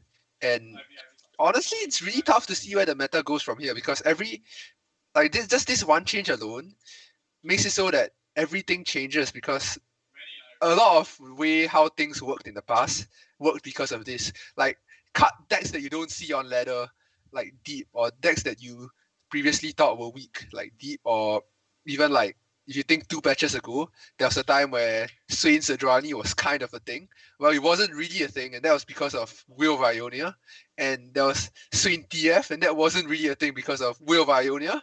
And now these concepts can actually maybe become real concepts in a ladder environment as compared to people bringing them to tournaments and just everybody just banning Ionia. I think it's much needed, definitely much needed, but this one change just makes it really tough to say where the meta goes. Like decks in the game either were good into Ionia or they were okay into Will of Ionia because of this, and it's just gonna change everything. So But Ken, it's definitely still good. mm-hmm. Definitely still a good card. And yeah, Ken. So moving into tournament, like what you said, like what Hai said, there's a chances. No, people always ban Ionia because of the power, like mainly because of Wheel of Ionia. So, with this particular nerf on Wheel of Ionia, would Ionia be the target for bans moving forward for competitions? For me, the ban for Ionia itself is one because Will of Ionia. Second, because of deny. Mhm. In Magic the Gathering, counter card that can deny a card, a spell, is a really, really broken card. Because of the for the blue card on the MTG is around countering is something like that. And deny is a really strong card for like countering card. So for me, if I will still banning Ionia, something like that for the tournament, I feel like I'm still banning Ionia because of the will and deny itself. For if my deck is concerning against something like can bounce or something can counter my spell or something like that. For the card itself, cost 4 into 5 is a huge nerf. Why? Because one mana is really, really important to consider it because of the we have like limited resource and you must play the best play on with your hand and with your resource, something like that. So the nerf is quite big, but the card itself is still playable. The thing is, I want to talk about the River Shaper, the card that Oh, you skip. River Shaper. Okay. Yeah, River Shaper. River Shaper changed from health from 1 into 2. It's a really big buff for it. Because sometimes River Shaper is just going to die before it is like striking. Because the keyword is a strike. Before you even strike, you're just going to kill it with the ping, something like using hack Fizz or Wheel of Iron or Withering Whale or Static Shock or Make It Rain, something like that that can ping 1 damage is going to be like a very lost card. It's very bad card because it's a 3PP, you're doing nothing when it's get pinged. And right now the health from into 2, it is a really good card because you're going to draw 1. It's different from the 2PP to 1 Fox that going to reduce your cost from your hand into 1, the Mhm. highest cost. River Shaper is a good card itself. It's a really good card itself. Especially if you can protect it. If you can protect it, it's a free draw card. It's a +1 card. But the thing is, the health one is a really bad. Now it's going to be like into 2. I'm going to see this deck is going to be much on the competitive skin itself on the new meta, I think. So, Zero, with the nerf of Will of Ionia, definitely you have to keep 5 mana up to bluff something from now on. It is gonna make Ionia players play much more conservatively from now on. What is your how would it affect Ionia as a class because of the way you're gonna play it right now, being much more conservative, leaving 5 mana open at all times? Yeah, I mean that keeping up one more mana just to represent Will of Ionia is definitely super big, especially for aggressive decks that used to run Will of Ionia. Now now there are situations wherein you would not be able to develop a certain cost creature and still keep Will of Ionia up. You're gonna have a lot more trouble trying to keep Will of Ionia mana, and then but I think this is a warranted change in the sense that in relation to other removals or other things that can stall the game for you, like for example, a concussive palm in comparison to Will of Ionia, it previously cost the same, but Mm-hmm. but concussive palm was really behind Will of Ionia in terms of power level. So moving it up to 5 just shows you how good Will of Ionia is compared to other removal options in Ionia. And the other thing is that now Will of Ionia previously was auto include three off, right? Now I think it's gonna be more meta dependent on how many Will of Ionias you want in your deck because now at 5 mana it doesn't play as well into more aggressive options. Like for example, a scout deck with Lucian MF where in they just vomit their hand. It's not gonna be as good as something like it's gonna be a question of when you want to Will of Ionia. So for example, it's gonna provide you more now with the in conjunction with the Steel Tempest buff. It's gonna be a timing issue of when you want to save that precious points of HP, and it opens up a question of what you want to be including in your deck, because now you might want to include more concussive bomb than Will of Ionia depending on the timing of when you want to save HP or what certain decks are inside the meta. Of course, if we are seeing a lot of this, for example, Swain decks, we'll want three Will of Ionia in our deck. But if we're seeing a meta wherein Scouts is prevalent, for example, we'll see less Will of Ionia in decks just because of the that increase in cost. All right, and Um, any yes, there's hi. some. I Mhm. want to add something about like Will of Ionia, and I want to go back to River Shaper because of what Ken said, and what you said was really. I don't know about that one, but I'll start with Will of Ionia. So, uh, I see some people saying that like Will of Ionia is still gonna be a good card in your combo decks and you won't feel it that much. I really think that you will really, really feel it. Like if you think back to when you had 6 mana, when Karma was nerfed from 5 mana to 6 mana, you could really feel it in these decks because a lot of the times when you are playing against these decks with Karma, there are certain mana ranges where they can play. For example, when you're playing, let's say a Karina deck or a deep deck, you think, can I play Nautilus right now? What happens if I play Nautilus right now? Well, if I play Nautilus right now, maybe they can Will of Ionia, and then they can still drop Karma after that. And that's the thought last time. Well, now it's getting even harder to be able to Will of Ionia into playing something else because Will of Ionia, just playing Will of Ionia as a card doesn't doesn't win you the game. It's the fact that you can Will of Ionia for such a low cost, and afterwards you can play your own threat, your own Ezreal, your own Karma that your opponent can't deal with because they just spent all their mana on whatever big unit that they decided to play. And now it's just a lot harder to be able to threaten Will of Ionia plus something else. And the one mana makes a really big difference for that. And if we just go back and look at River Shaper, I think this card is still completely garbage. Like it's not gonna see play whatsoever. I think that uh you could say, oh, it's a 3 mana 2/2. It's just like Shadow Assassin was, but it's not the way it is at all. Shadow Assassin draws the card when you play the card, and after that you get a 2/2 elusive body. In this game, the defender gets to choose how blocks are.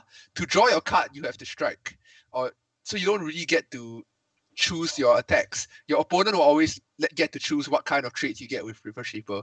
Even if your opponent's attacking in, if he chooses not to give your River Shaper a value trait, in the end your 2/2 is gonna not be worth anywhere near as much as how much a Shadow Assassin was worth. Your River Shaper is not gonna be your 2/2 body is not gonna make as much of a difference. Of course, from 1 HP to 2 HP is a huge difference, but it's still not enough to see this completely not unplayable card into playability. I just can't see it at all, basically. The thing is, Reaper Shaper card itself is used for Shen deck, Shen Fiora deck. Shen Fiora deck, why Reaper Shaper is more good than Zero Assassin on Shen Fiora deck? It's like on the Japanese meta. People like sometimes playing Reaper Shaper instead of Shadow Assassin when using Shen Fiora deck because Reaper Shaper combination with barrier, it's just going to be like one card. You can get a two card if you trade it two times. It's only one. It's like a 3 PP. You get a plus two card if you're playing on a barrier deck. I Because think it's of a the little bit too cute. In my opinion, it's a little bit too cute. I didn't think about that scenario where you play River Shaper in a Shen Fiora deck, but I think there are lots of things that you want to be throwing barriers on in that deck, and I'm not sure whether River Shaper is just actually gonna be good in that deck.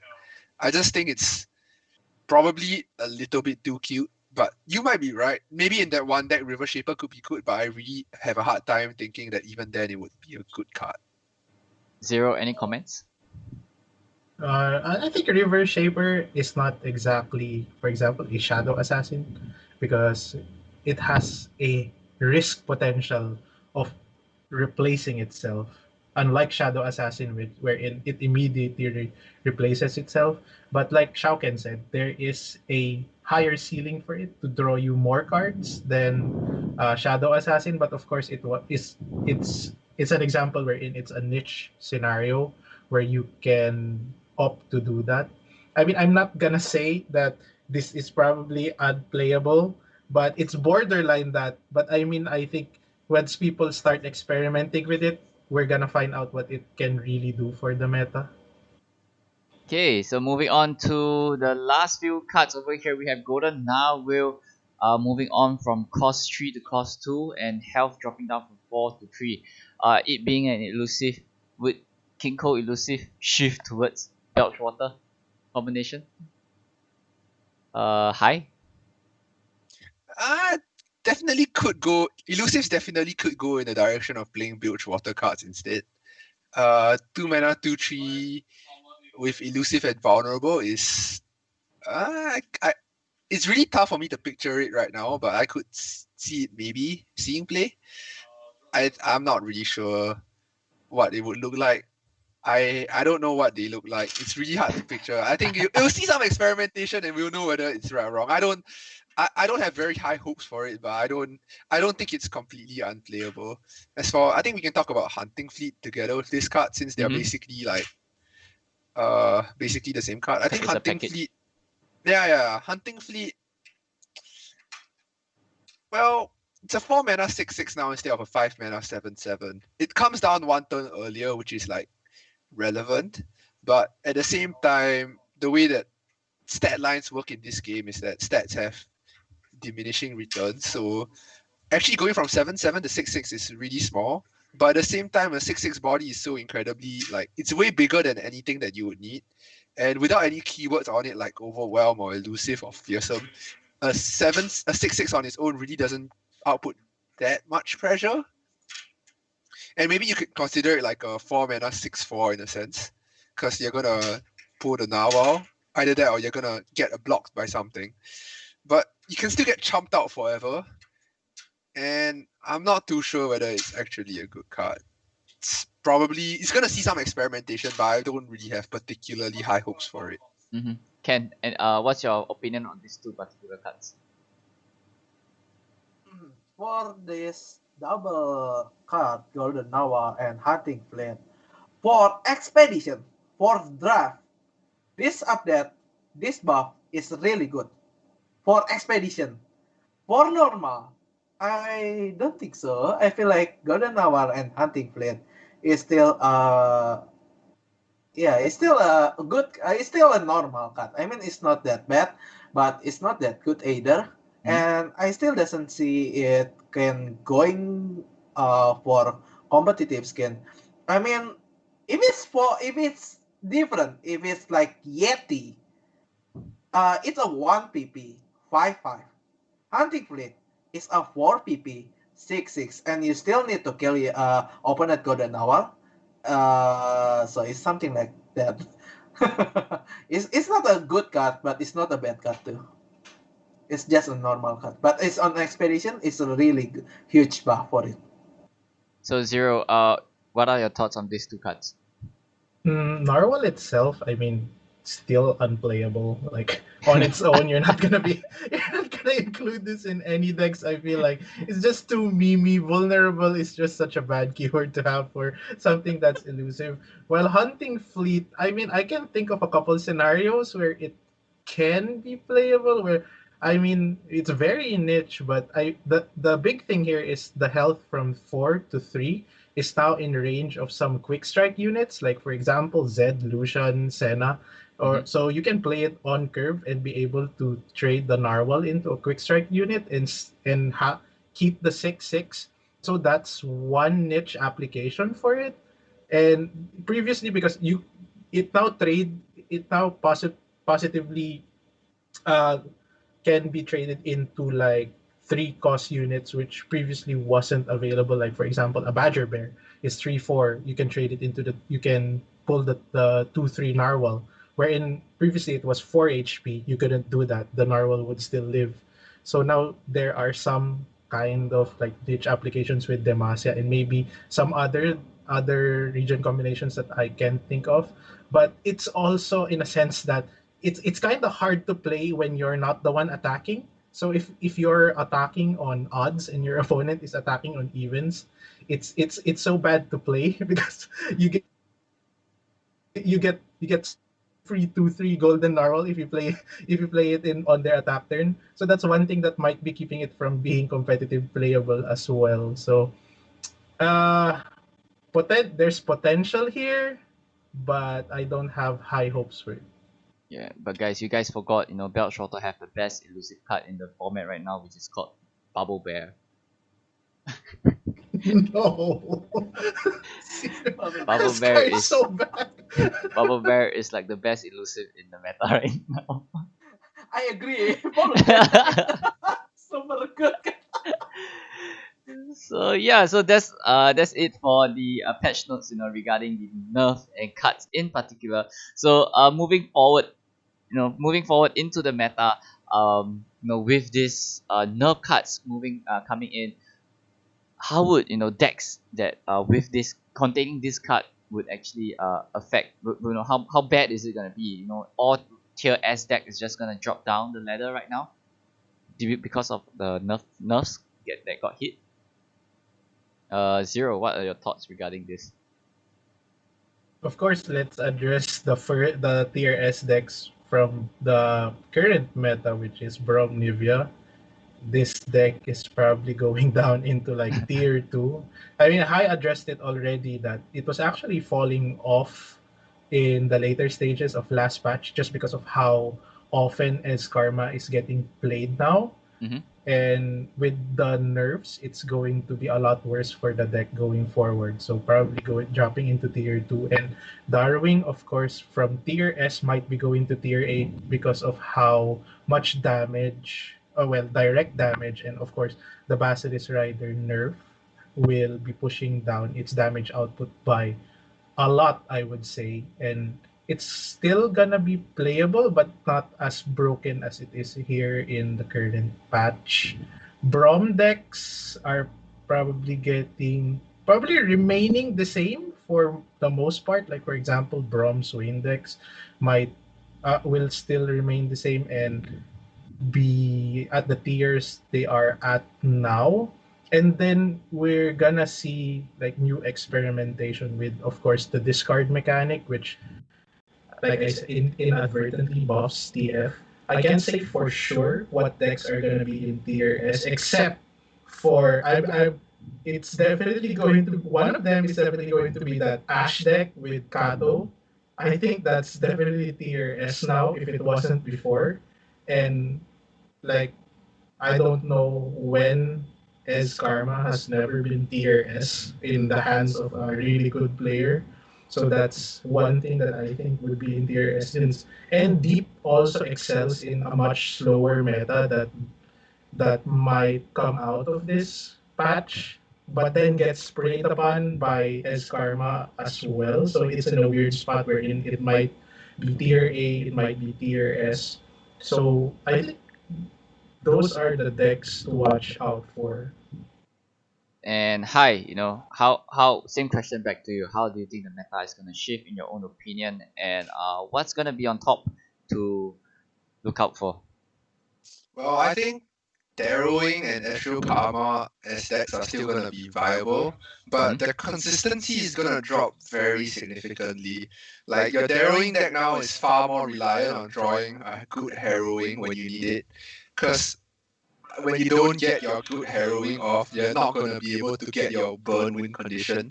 So when you need to rely on your harrowing draws that much, you have to do things like always play 3 harrowings if you weren't already. And playing 3 harrowings does like make your hand states a lot more clogged up, makes the deck far less consistent. It's probably still viable, but I'm not convinced it will be the best way to play aggressive decks in the next patch. And besides that, I think for Astral Karma, losing Shadow Assassin, well, you can say, yeah, the deck's still gonna function because Astral Karma is gonna do Astral Karma things, but Shadow Assassin losing that card draw is gonna definitely lower the consistency of the deck. So I'm also not convinced it's gonna be tier 1 or S tier or whatever you want to call it. I don't I'm not sure whether it'll be a top deck in the game. And you need to look at the things that didn't get hit by a big patch like this. So yeah, I agree that Ash Sejuani with Kato could be the way the meta goes forward. But at the same time, things that were in that deck were largely in part due to how Astral Karma was as a deck. Like Reckless Trifarian was a card that is in that deck, and I don't know whether it will still be in that deck. It could definitely change the way it looks into a more less aggressive variant, or it could just like the best way to play Freljord might not even be, or the best way to play Nox Freljord might not even be Ash and Sejuani. You could go to Sejuani Swain maybe, because your metagame is slowing down, you can afford to play these slower concepts. So it might not even be the best way to play this concept. And depending on how prevalent your Ash Sejuani, your Ash decks are, your Bannerman decks might actually come back into the metagame a little bit. But if Ash is in the metagame, then Bannerman's probably not going to be too prevalent. And Deep is going to be a strong concept. It's really hard to tell what's gonna be strong. I think Yasuo is probably a little bit too. I don't have too high hopes for it. It could be alright. I'm not sold on it at all. I think Shadow Assassin is a big nerf. I think Ionia as a region took such a ridiculously big hit. It's so difficult. It's so difficult to think about how Ionia decks are in the future. And with all these mid-range decks coming back, maybe like sort of like astral concepts from the past, or more mid-rangey astral concepts could come back. But it's really far too early to tell. We need to give it like a couple of days, a week. This weekend's tournaments with Duels of Runeterra this weekend is going to be very interesting. And I have no idea what I'm going to bring or what anyone else is going to bring. Everything we're talking about at this point is just speculation. And it's really hard. I think even in 2 days, a lot of what we have speculated, we would probably maybe think that, man, boy, was I stupid to think that way. but yeah, it's just gonna be really tough to see where the meta goes from here. So Ken, you have been going through tournament metas again and again. You kind of know how the tier list ranking kind of work, how the tier list system is gonna, how deck power level is actually rated in the tier list. Moving forward, how would tier list be affected coming on tonight after the nerf? Okay, so I'm going to see for my tier list itself. Before the page, I'm like rating my tier list. For tier 1 is Heimer, Ezreal Karma, Braum Anivia, Draven Darius, SC Juani Agro with the Kato version, and SC Juani without the Kato version is a mid-range version. So from the tier 1 itself, it's going to be like a lot of change here. Sample of Behemoth is going to be down into tier 2 low. Ezreal Karma, I think it is still a tier 1 deck for now. I still doesn't know what the meta is going up for the next week. But I'm still going to see that Ezreal Karma is still a tier 1 deck itself. For Bromanipia, I think it's going to be like a tier 2 upper. Draven Darius is going to be like down 1 tier. It's going to be like tier 2 upper because of the trio quack nerf. Then SC Juani is still a really good deck, and I still feel like this deck, SC Juani Aggro is the using the Kato version, and it's going to be like the more aggro version. It's going to be still a tier 1 deck, and the mid-range version itself, that using the Babbling Jerk and something like that, is still going to be like a tier 1 deck itself. I feel like it's like going to be like that. For the tier 2 deck, the one that's going to be up into tier 1 deck, for one thing, I feel like it's going to be like either Lucian Misfortune or Queen Misfortune. I think around that card is going to be up into tier 1 deck. And one more thing, I feel like Undying and I forget what card is that. Endure deck. Endure deck and Undying is going to be up into tier 1 deck because meta after this, it's going to be a round of aggro and spell based destroy deck. Example like STM. STM is going to be up into tier 1 deck, of course. And it's going to be like around creature based destroy deck, and it's not going to be if it's not going to be aggro deck, Undeck is going to be very very powerful card. So yeah, I think it's around that for the tier 2 deck that going to up into tier 1 deck. Oh, Ezreal Draven or Draven Jinx is going to be new like here. I feel like it's going to be up into tier 2 up deck or tier 1 deck. Jinx Draven or Ezreal Jinx or Ezreal Draven. So hi, previously we were talking about what is gonna change, and yeah, as what Ken mentioned, Endure is also in one of your watch lists. Moving forward, how would Endure make a difference right now? I think Endure could definitely see a comeback, but I'm just trying to think in what Ken has said. I'm kind of confused how he's ever so confident about these things, because I really don't know what's gonna happen. I think that it's really tough. I think that like Endure could definitely make a comeback. I'm not so sure about Scouts. Scouts don't really operate super well in a mid-rangey kind of mid-rangey kind of meta. Mm-hmm. Yeah, I think like a kind of mid-rangey meta is like probably not the best place for scouts, because scouts don't actually do super hard into mid-range. Relentless Pursuit isn't really a good card into mid-range. And I think Karma Ashura is a deck that's gonna be a lot weaker, especially when you start thinking about all these mid-range decks that are coming back.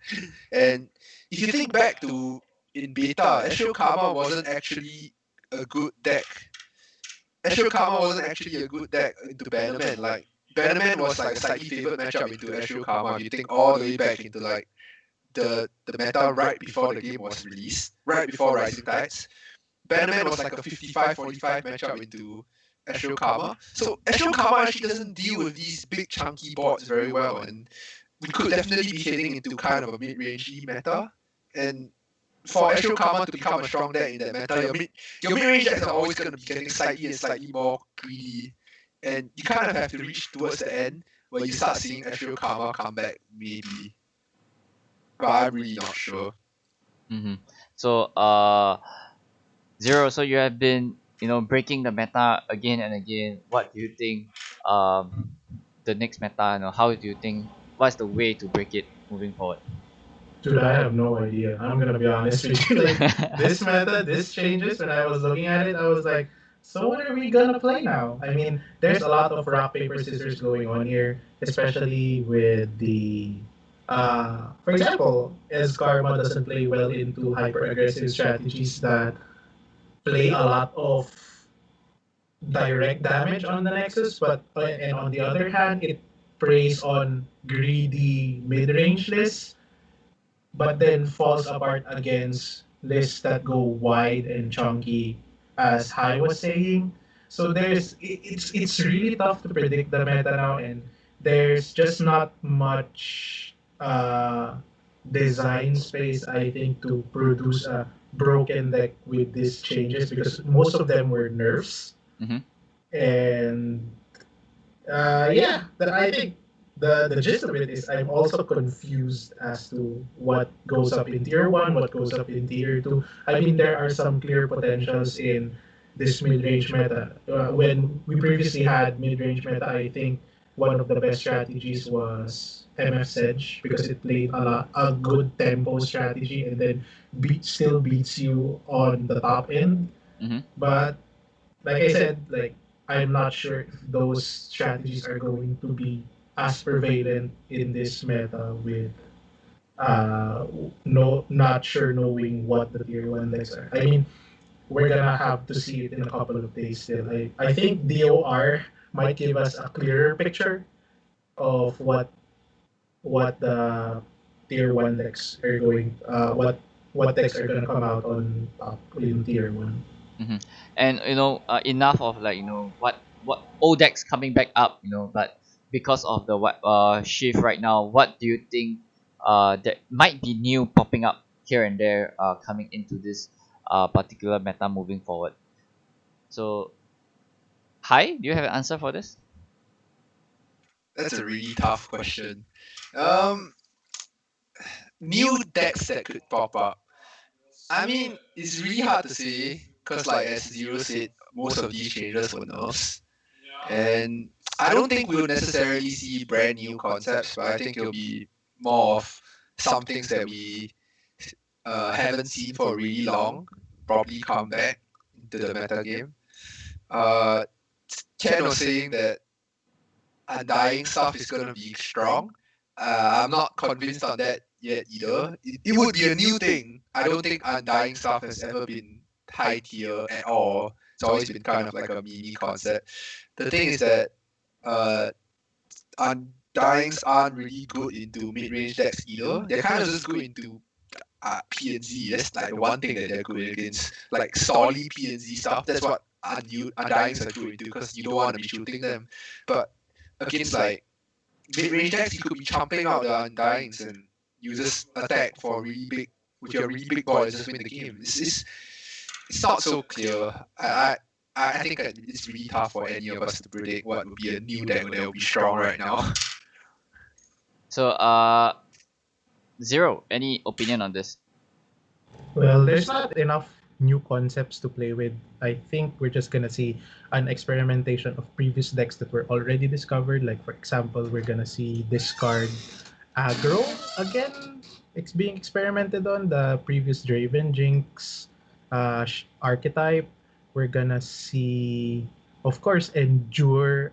See some play again, possibly just because of how just because of the will nerf and possibly the shadow assassin nerf as well, since endure didn't really play super well into elusives, and with a lot of elusive tools plus will of Ionia getting nerfed, we might see a resurgence. And I think that's about it. I think we're not gonna spawn any new archetypes with like arena Bookie synergy or anything.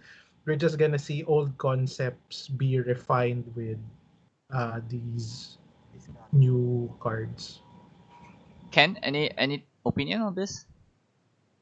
Yeah, I think I'm going to say first. How is the meta going on the next week? The thing is, it's still random. What people gonna experimenting and what people gonna use on the laddering or on the tournament or something like that. But the new change of the card, the gameplay. The thing is the one that cycling.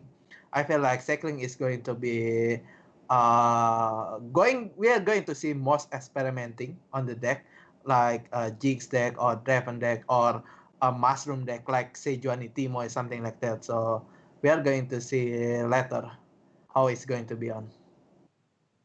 And I think Zero actually point out one of the pointers over here. TF, might kind of get a buff from this particular nerf moving forward. He kind of like unintentionally got buffed.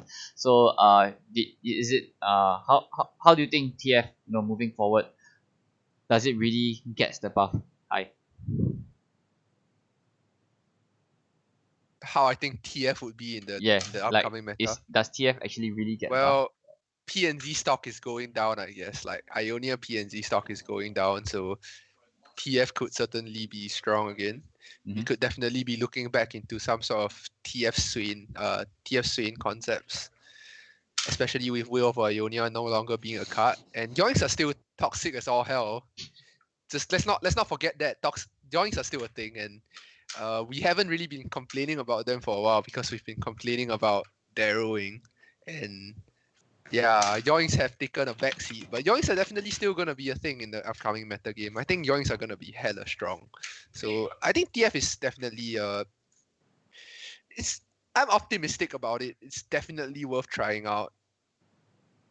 Probably one of the higher tier things maybe. Mhm. Ken. For TF, I think TF. I don't know if TF is getting buff on this season or not. For because I'm going to see people going to play mostly going to play PNG stuff on rank, either like PNG control, like as Karma, because I'm going to see like, oh, this is a new meta, and I see that as Karma is still going to be one of the best deck is going to be for laddering, and TF for PNG stuff is just bad. I mean, TF itself is kind of bad against PNG matchup because of many removal that can target TF itself. But TF itself with the current plus discard draw itself is getting buffed because of it. But yeah, I feel like SDF is still good, still gonna be one of the highest tier deck on the meta right now. But it is very broken or very good deck. I still don't know. I'm going to see the meta right. Zero. What are your comments on this? TF being buffed. Yeah, it's I think as Karma versus TFS is gonna be a worthy debate of which S deck is gonna be the best going into this new meta. And there might be a chance that STF might come out on top Mhm. because of the Shadow Assassin and Will of Ionia nerfs. So there's that. And then of course we're gonna see a lot of PNZ decks experimenting with the discard draw card. So like I said, you're not necessarily going to need to include any discard payoffs like jury rig. You can just use it as a hand fix tool. So there's gonna be some more controlling decks that will likely include Zonite Urchin, for example, to try and fix their hand in certain situations. And I think Hai made a great point that Yoink is going to be back in the meta because it plays well into mid-range lists when you can steal their nice creatures from their deck and play it against them. So we're probably going to see in a couple of days some more complaints about Yoink being toxic and whatnot. So I'm excited for Mogwai possibly complaining about Yoink after complaining about stuff like Darwin. All right. So I'm guessing that it should be enough meta talks. Anything else that you guys want to add before we close off this segment for the meta moving forward? Anyone? All good. Okay. So moving on to probably the last part of the whole podcast over here, right? We have the Zeroinfinity favorite. Oh wait. Yeah. Can Oh. we talk about the lack of cross shot play first? I want to cry about this for a Okay. little bit. Okay. Yeah, because since we're gonna move away from the less competitive things, Yep. let's talk about because previously I think when they released 1.4, they said they were gonna release cross shot play. Now I was really looking forward to like destroying my sleep schedule even further and play in like EU tournaments and like actually see whether like I'm actually a good player or whether C as a region is just scuffed as all hell. so now I'm kind of sad like that's not out yet, but what do you guys think? Yeah, I feel like I thought that a crossover play is going to be out on this page, because of the huge page like on 1.2 on the when the season changed. They said on page 1.6 is they're going to implement the cross server play, and it's not going to be up on this yet. Rubin Zoo said it's not like optimal enough on the Twitter, he said. So yeah, I'm just going to waiting for him say it is optimal enough to playing cross server things. I think it is because the main server. I think it's because of the lagging or something like that, or ping, something like that. I feel like. Zero opinion. Yo, I was also excited for cross shard play actually. I was gonna slide into some DMs like Presto or Good Day Maverick or something, challenge them to some type of Shokugeki or whatever.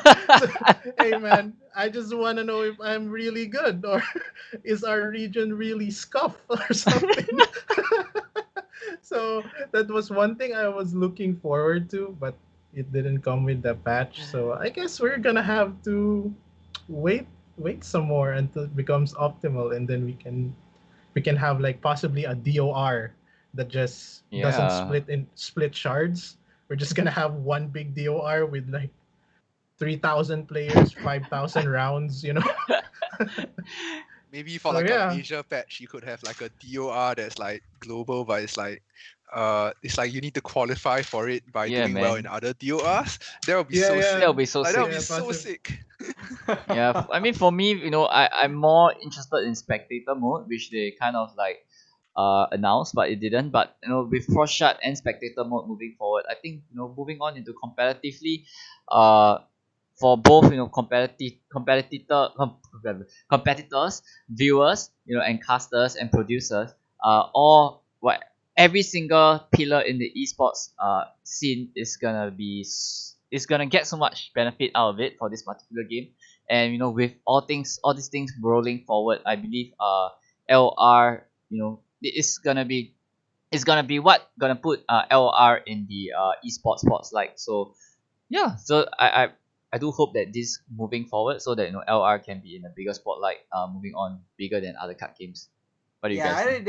I already asked Rubitsu to add the spectator mode. I already asked him like on DM on the Twitter, and mostly he said like it is still implementing. It's still like on the process of it. So hi, does that answer your burning issue in your heart? Yeah, I have had enough of a pity party to move on now. Okay, guys, so let's move on to zero. Well, probably this is like Zero's favorite segment over here, which is your cosmetic moving forward. We are gonna have a battle pass kind of system moving forward, where we could get more, guardians, cutback and emotes, and even the board as well. What you guys think of this battle pass system? That we are gonna get. Is it gonna be beneficial for us, or buying items singly off, single from the shop? What do you guys think? Will this improve people buying more Bro, stuff? all I'm gonna say is that's fucking value right there. 975 coins, 5 emotes, couple of guardians. Let me have those. 4 card backs. Oh my god. I mean, I just can't have enough of them, bro. Let me. I want them all. But one thing I will say is that I kind of hate grinding for cosmetics. But one thing is that it actually gives people something to play for in the game. Mm-hmm. Because I mean, it's so sad to say that masters rank doesn't matter in LOR. Like if you get rank 1, you finish rank top 10, you don't get anything. You just get you just get you just get the same thing as everyone else in master. True. So this kind of gives players a goal, to grind for something. While it's just cosmetics, at least we have like playable rewards now that reward you for playing longer periods of time. So hi, do you usually spend on cosmetic? I have some emotes and I have some bots, and I like these. I like cosmetics. Cosmetics are nice. Who doesn't like to feel pretty? I think that yeah, I like that. I like the way that Riot is doing this, just like how they Mm. are monetizing the game in general, where they're giving lots of free stuff, and I am so for that. Like as a game, I think this is as a card game, this is like super amazing. Like I'm looking at this screen that you're showing right now, and it shows that there's like a free random champion somewhere, and there's Yep. like free 1K shards just like everywhere. And I think like even if you're a completely free to play player, this is like really nice. And if you are like me and you don't know what's good for you, you're gonna spend money on the game and you're gonna buy all the cosmetics because who doesn't like them? I think emotes are super great in this game. Like emotes are so good, and I like the new bot. I don't know if we've gotten to that yet, but the new bot is nice. It's nice Do, and do pink they and have the stuff. bot over here? I think you Mm, scroll up or down. I don't know. no, it's on the previous Huh? page. Hold on. Oh yeah. Yeah, the pretty bot. Yeah, yeah. It's like it takes a real man to like use a pink bot. Dude, this board is like so pretty, like the Yeah, sakuras and everything. it's super pretty. It's super pretty. Holy shit. So Ken, I think you're like really into this Japanese kind of culture. Yeah. This board must be perfect for you. for me, I'm more liking the Lee Sin board than this, but I feel like this board is great itself. It is really beautiful, and I'm a pinky boy. I'm a pinky man, and I'm Blackpink. And oh yeah, Zero. I remember I once had a really really good conversation with you regarding emotes and how well Riot is allowing you to BM and they're encouraging you to pay money to BM people with this with this set of emotes based on the description over here. It looks really really BM, especially into the trap and like Yeah, bro. I mean, like, Riot is making you pay to BM your opponent. So I mean, in every match, you should just be spamming your emotes. Like, if you go on global or like Facebook groups or anything, some people cry about emotes. But I mean, hey man, you gotta pay to BM, so I gotta use it, or else I just wasted my money. But I want to go into this battle pass right here, like Mhm. where you actually get a couple of shards. Like I Lots mean, of just shards. not a couple of shards, like a lot. I think Yeah. around close to 10,000 shards. So 2, that 3, alone is 4, value for 5, money for 6. 975 coins. It's So 9,000 shards. Yeah.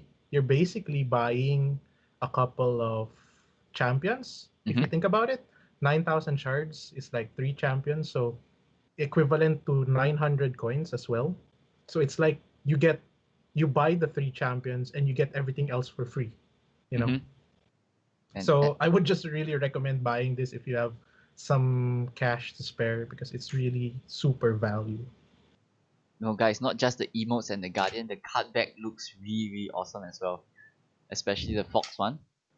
Festival Oh, dude, Spirit all card the back. card backs look so good. Yeah, guys. Yeah, I think it's hard to tell how high tier these emotes will be based on the stills because you need to see their animation. Like the Yeah. animation is what makes the emote. So like we need to wait till we actually see those. I'm pretty sure Brom emote is still tier S. Brom emote. I really love the feast. Can't touch this. I don't know, man. I think the most BM one is the Lux one for sure. Like I think it's super tilting whenever you use it. Just spam 5 times of those and your But I opponent think is automatically tilted. no, I think spamming emotes is low tier because if you spam emotes, your opponent can just mute you. Whereas if you like, wait for something to happen, then you use like Yeah, a really weird emote, then they wouldn't have muted your emotes for that moment where the BM would have really hurt. yeah. Actually, I do that whenever it's an outplay or something. Oh, here, have some Lux emotes, bro. Good job. And I noticed, it's not just the Fox Guardian. You actually got, a few upgraded, kind of like a upgraded version of the current Guardians that we have. There is the Shark one, there is the Bird one, and there's also the Toad one. And there's in fact two versions of the Bird one, which is kind of cool.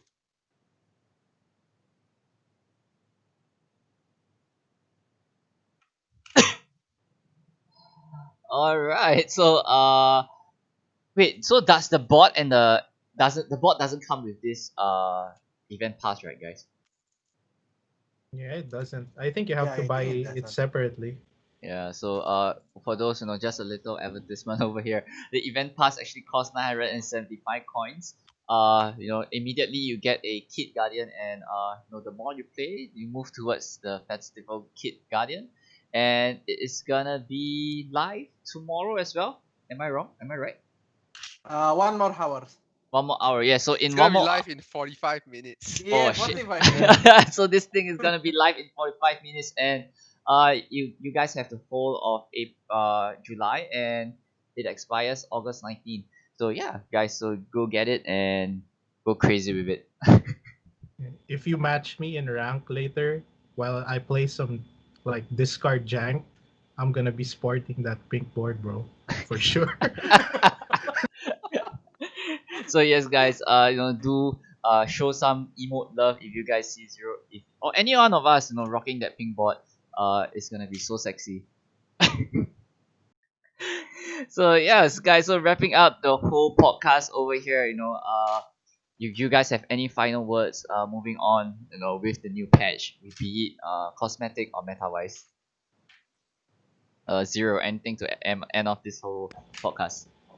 By the way, you can follow me on Facebook or Twitter at Ah, yes. zeroinfinity074. Anyway, guys, this I is your time to usually like advertise post, yourself, so just advertise. yeah. I usually post like decks I make. So if you're interested in that or like insights that I have, you can follow me on Twitter or Facebook. And that's about it for me, bro. Thank you for having me here. No problem. Hi. Yeah, so you can check me out on Twitch at twitch.tv/high325 and follow me on Twitter at twitter.com/high325LOR. I'll probably be streaming later actually in 45 minutes. I'll play for a couple of hours because sleep schedule is a social construct apparently. And I'm just gonna go play some games, have a chill stream in 45 minutes. So if you're still awake or you have nothing to do at the time, please do check me out. And thanks Moonboy for having me. Yeah, thanks so much for helping us, dropping us, be part of this. Xiaoken, let's go. Yo, okay, so don't forget to follow me on my Facebook is Xiaoken Gaming and my Twitch is Xiaoken21. Twitter Xiaoken21 and my Twitch is Xiaoken Gaming. And my don't forget to see my YouTube too. I do some meta discussion too on there. It is the Xiaoken. And don't forget to see my tier list on Reddit and any social media. I post all of my tier list in there. So yeah, thanks for having me in here, Moonboy. Yeah, so once again, thanks so much, all three of you for joining us, for joining me today, to share your opinion and insight, to the rest of the world, what you guys think and what you guys could know how this thing is gonna be moving forward. So, and I'm obviously gonna do some shameless advertising myself. So, yes, so my name is Moonboy Gaming, and I usually stream Tuesday, Thursdays, and Sundays. On my Twitch channel, which you are watching right now. So if you guys have not clicked on the follow button, please do click on the follow button. It will really help us a lot. And I do stream, I do broadcast Duels of Runeterra over here as well, once every 2 weeks. And if we have any other competition, that we can get a hold of, we will be broadcasting them as well. So we are actually working very closely with Zeroinfinity, with his Water Brawl, which is happening every month, right? Yo, bro. Actually, I'm gonna. So, Bilgewater Brawl is not gonna happen in August, but we'll have the first Targon tournament in September when the expansion rolls in, and it's gonna have a total prize pool of 200 USD. So watch Wow. out for that tournament. So yes, guys. So as we do work with tournaments like that as well. So do join us and yeah, be part of our community. So if you guys would like to join our Discord channel, as what on the chat, Skylar actually they actually post a link over there. So that's the link to the Discord channel. So yeah, to be part of our community where we can do more discussion and more deck sharing over there as well. And last but not least, do support my YouTube channel, Moonboy_Gaming, and that's where we would post a weekly meta update in the video form. So this meta snapshot is actually done up by all three of us. With each other insight, and we actually form up this particular spreadsheet for you guys, and it will be presented to you in video on the YouTube channel as well. So yeah, that should be all. Last but finally, thanks for the audience for joining us tonight. It's really late right now, so thanks so much for joining us and hearing out what we have to say. So guys, any other last words? All good. All right. So if that's the case, I will be ending off my stream over here right now. So thanks so much for joining us. Thanks to the three guests, to be with us for this podcast. If you like more of such content, do give us some feedback, and yeah, we'll be seeing you really soon. And see you this Saturday at DOR.